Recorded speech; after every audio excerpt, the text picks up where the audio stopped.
तल अवीव में जंगी मुजरिम नेतन्याहू के खिलाफ मुजाहरे जारी हैं। सेहूनी मीडिया ने रिपोर्ट किया है कि हज़ारों आबादकारों ने तल अवीव के मरकज़ में नेतन्याहू के खिलाफ एहतजाज किया। मुजाहरीन ने नेतन्याहू की रिहाइशगाह के बाहर जमा होकर हम हार मान चुके हैं के नारे लगाए। पुलिस ने मुजाहरीन को मुंतशिर करने के लिए पानी और आंसू गैस की शेलिंग की। मुतअद्दिद अफराद को हिरासत में ले लिया गया। इसराइल में मुजाहरे करते हुए इसराइली शहरियों में नेतन्याहू के खिलाफ गम और गुस्सा बढ़ रहा है। इसराइली अवाम भी ईरान और लेबनान जंग के हक़ में नहीं हैं।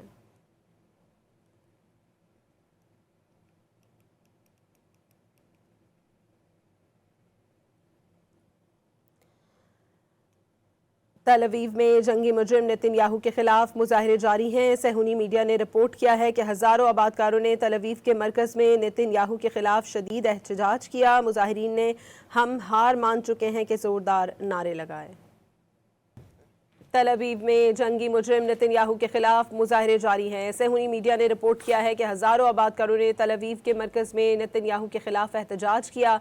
मुजाहरीन ने नेतन्याहू की रिहाइशगाह के बाहर जमा होकर हम हार मान चुके हैं के नारे लगाए। पुलिस ने मुजाहरीन को मुंतशिर करने के लिए पानी और आंसू गैस की शेलिंग की। मुतअद्दिद अफराद को हिरासत में ले लिया गया।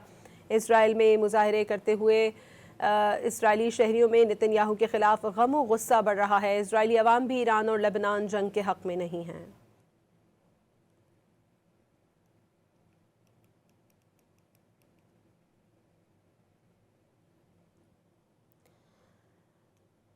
तल अवीव में जंगी मुजरिम नेतन्याहू के खिलाफ मुजाहरे जारी हैं। सेहूनी मीडिया ने रिपोर्ट किया है कि हज़ारों आबादकारों ने तल अवीव के मरकज़ में नेतन्याहू के खिलाफ शदीद एहतजाज किया। मुजाहरीन ने हम हार मान चुके हैं के ज़ोरदार नारे लगाए।